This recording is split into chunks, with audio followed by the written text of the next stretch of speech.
Nations in Sierra Leone, members of the diplomatic and consular corps, representatives of the private sector, the civil society, the media, distinguished ladies and gentlemen, I bring you very warm greetings from His Excellency the President, Brigadier Retired Dr. Julius Maada, who could not be here. I know he truly wanted to be here, but he has other international commitments which prevent his presence from being here. But it is absolutely my profound honor, and I'm very humbled to be able to stand here today, not in his shoes, but to represent him as we launch the United Nations Sustainable Development Cooperation Framework for 2025 to 2030, which we call the CF. Now, this momentous occasion reaffirms the enduring partnership between the government of the Republic of Sierra Leone and the United Nations system.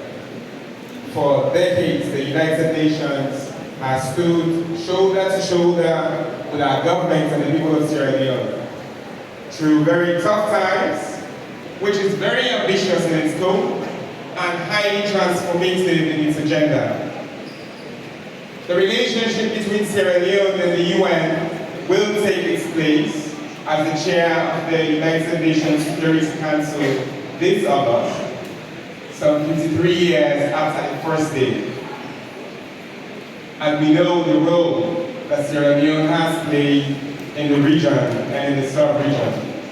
Roadmap to a future where every Sierra Leonean can thrive, and the cooperation framework between the United Nations and the government, and between the United Nations and the people of the country. It is geared towards the development landscape of our country. And as we've heard, the drafting process has been a combination of months of consultations, hard work, that has brought together diverse voices from government, civil society, the private sector, local council, development partners, diplomatic partners, and the entire United Nations system. Today we saw 9 people sign. There are 20 members within the UN family who have developed, worked on, and who will sign this document. 16 will sign, the other 4 will engage through the rest of the government systems. Now, I want to take a moment to understand that as I come to launch this framework document between the government and the UN family, it's not a system, it's a family. We must acknowledge that this is not happening outside of the entire global phenomenon and the context within which Sierra Leone has found itself over the last 12 months.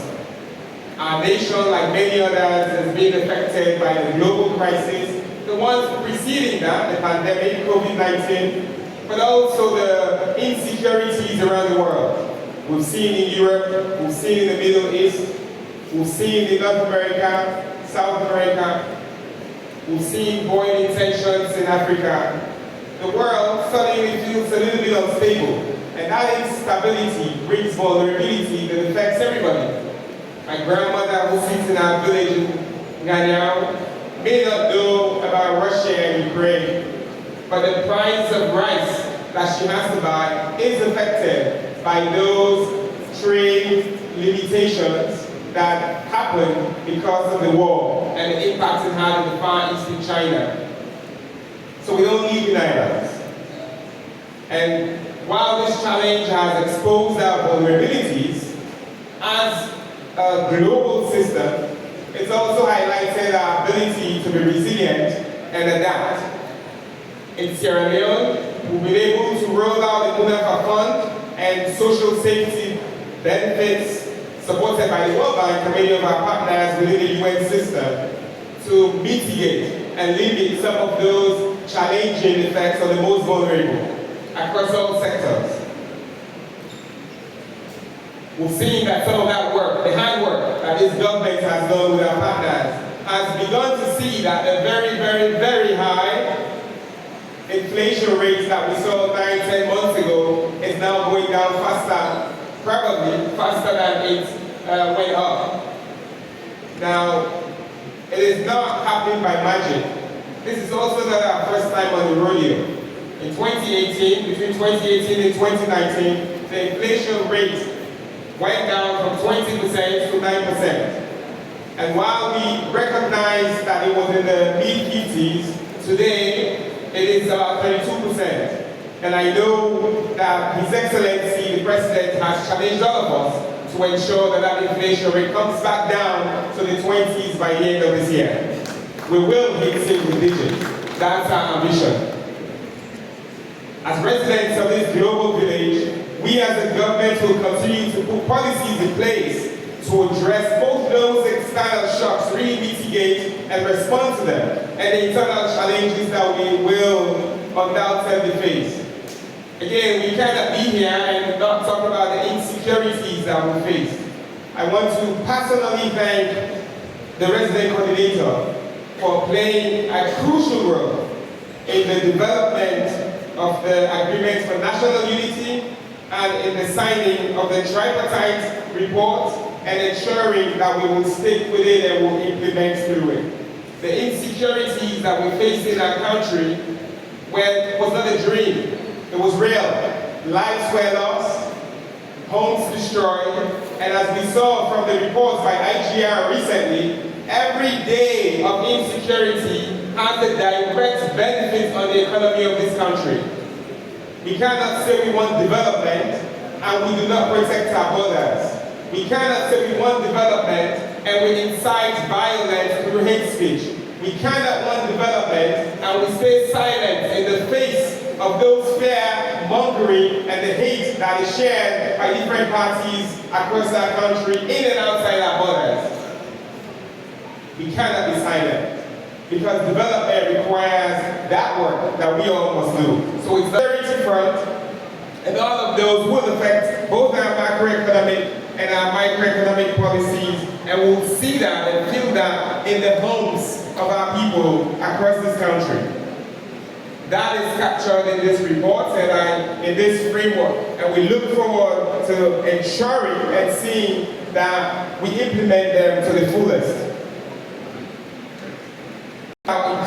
Inclusiveness is an essential part to this, without speaking about the gender equality or inequality as it exists, and how we have to protect the rights of our children.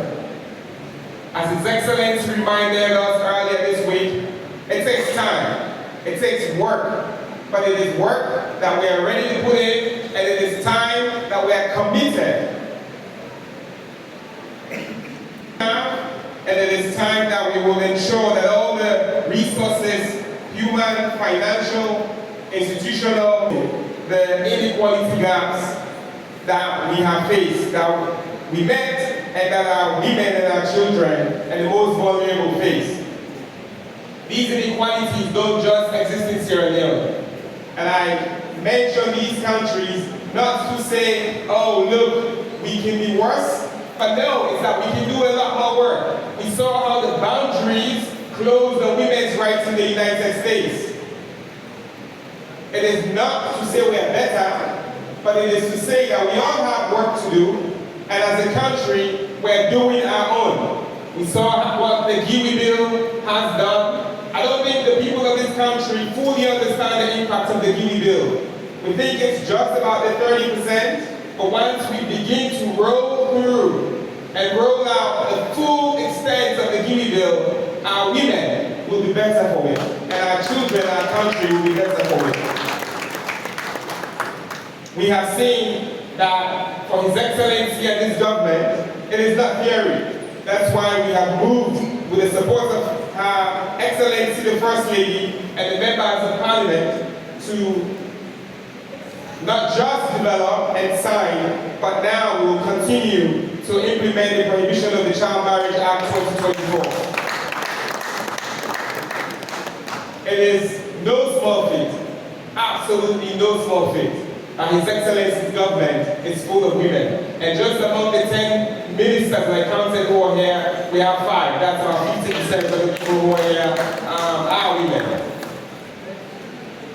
There might be a day in this country where we have 50% of our cabinet as women. These commitments, we're not theoretical about them. It is work that we are putting through to get there. So I want to now focus a little bit on the relationship between the corporate. Yesterday we had a clinic where our ministries went to my office and we were speaking through our mandates. And the Minister of Planning sat there the entire time. And she said, my job in this room, is to ensure that everything that you do is within the medium-term national development plan. I want to thank you for your commitment in ensuring that not just government, but that the development partners as well, what they do fits in within our medium-term national development plan. We saw in the presentation the link between food systems, natural resource management, and climate change, and the government's priorities, human capital, essential services and employment, squarely fit within what we do, and certainly governance and economic transformation. But these, as we also saw, are not just derived from our brains. They are linked to the SDGs. They are linked to the AU Agenda 2063. We do not live in an island, and we recognize the impact and the role and connections that exist. Now I want to speak a little bit to our commitment. Ladies and gentlemen, the UN family, none of these ministers were forced to be here. They chose to be here. None of us are forced to collaborate with you. We choose to collaborate with you. As a government, we are very excited and want to assure you and recommit to you that in the implementation of this cooperation framework, we will be partners. We will work beside you. We are under no illusion about the challenges that lie ahead. We see the financial gap that exists. I turned to the Minister of Planning and I said, I hope, does this include the $2 billion financial gap of the medium-term national development plan? What's going to happen with the money there? Is the UN going to help us complete that gap, or are they going to figure out how to complete their own gap first? But I want to tell you that we're going to work together to make sure that you can find the resources for your own cooperation framework and the $2 billion that we also need to complete our own national development plan. We are going to work together as a team to fundraise, to bring resources together. And I want to speak about inclusivity, which is on all of our lips. We heard leave no one behind, we heard inclusion and inclusivity. These are not buzzwords in Sierra Leone. When the member from the disability organization spoke, it wasn't a buzzword. When the Children's Forum speaks, it's not a buzzword. When the youth are given opportunities to speak, it is not to check a box. In our country and within the frameworks that we work, our emphasis on inclusion of the most vulnerable, the most marginalized, those who are in the hardest to reach areas, the women and the children, that's what makes us family. That's what makes Sierra Leone Sierra Leone. So inclusion, as we implement it through this, should be the value and principles within which we work and within which we do everything. Radical inclusion is not some random fanciful idea.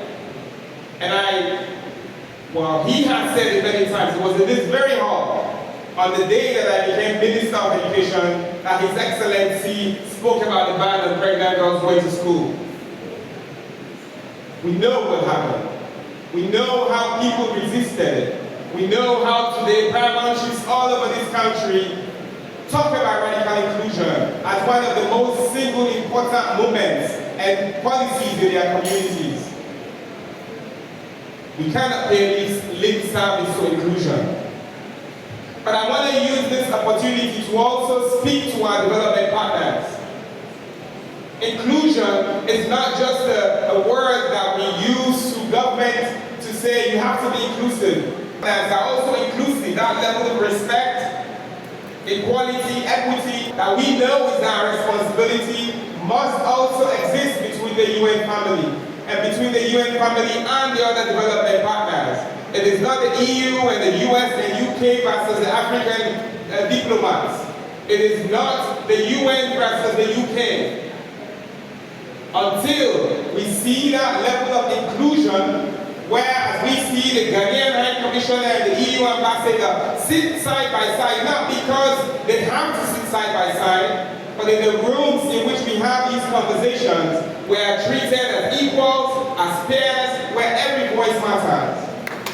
When that inclusion goes through, we will see that it will translate into how rapidly we will deploy and implement these projects. Inclusion isn't a destination, it's a journey where we work very hard every day to get ever closer to a more just society. I shared recently that there are 200 billion trillion stars. They all shine. No star has to dim its light for the sun to shine, or because the sun is shining. We must live in a world where every star, every human, 200 billion trillion, can be given the opportunity to become their fullest, brightest selves. It is that combination of energy from each one of those stars that make this universe exist. Before I end, I want to speak on delivery and accountability. You did mention that a results framework will be developed. The results framework does not get developed in 2030. As we discuss it, it must be developed now so we can hold each other accountable. And that brings me to the point about data. I was going to say since I was born, but then you asked when I was born. But since Amadu was a boy and since Binta was a girl, there's one statistics that everybody knows in this country. 70% of young people are either unemployed or underemployed. It did not change in 1970, it did not change in 1980, it did not change in 1990, and today they still say 70% of young people are unemployed or underemployed. We say, no, why they change? And don't go to 69, don't come to 71. It means that it is our responsibility that the data we share shouldn't just be that we use it to fulfill our resources. I'm not going to name names, but when we speak about food insecurity, we must place it within the context of our people. If we say 80% of our people are food insecure, it must not be a number that we develop based on some theory. It must be a number that reflects how people eat and sleep and survive in their villages and in their communities. Because those numbers matter. Those numbers, when you spoke about risk, political instability was one of them. Those numbers, as we use them, are fuels to political risk. We're not saying this government is perfect. We're not saying governments have all the answers, but it is important and imperative that we understand and recognize what progress is. I want to challenge all of us in the implementation of this cooperation framework that we monitor progress. And monitoring progress means understanding the data within the context that they exist in, and we must communicate that effectively for the people of this country. Progress must be our motivation. And that progress is why I always say, and I know and believe that we will deliver. Because when we are able to understand what the vision is, set the targets, and we understand what the numbers are, I know how much these people to my left don't sleep. I know how the people in the villages are on their farms. I was just in Kobia the other day, in Cambia. I know how much they're working really hard. I know how much our sister and mother from the Farmers Federation is working, I know. So we must be able to present stories that demonstrate that progress. And that's something I would like to see be different in the implementation of this framework. So I want to really extend my sincere gratitude to everybody who has contributed to the development of this framework, to our UN partner organizations under the leadership of the UN Resident Coordinator, Ms. Seraphine Wakana. I want to thank you for your continued faith and belief in Sierra Leone's potential and for your support. I have seen that demonstrated over the last 8 months, 10 months since you arrived through the Agreement for National Unity. And I want to thank all the teams for all the different UN entities, all the ministers who are here, the ministries, the departments, the agencies who supported the development of this document. The people of this country will thank you for it. And on behalf of His Excellency, I thank you for it. Time, I was joking with the two principals. We're not just here to sign and unveil and launch this commitment, this framework, but we're here to speak to, as we have, to speak to our commitment, our dedication, and our willingness to work for the shared future that we imagine, and for the people of this country. And we will move forward with shared determination, unity, and hope. These words aren't just words. And like I said, when I wrote Writing for Inclusion, and I spoke about how we get to a more just society, justice isn't a destination. It is a journey that requires each and every one of us to work towards and to be inclusive of each and every one. So on behalf of His Excellency the President, Brigadier Retired Dr. Julius Maada Bio, I have the singular honor to officially launch the United Nations Sustainable Development Cooperation Framework 2025 to 2030.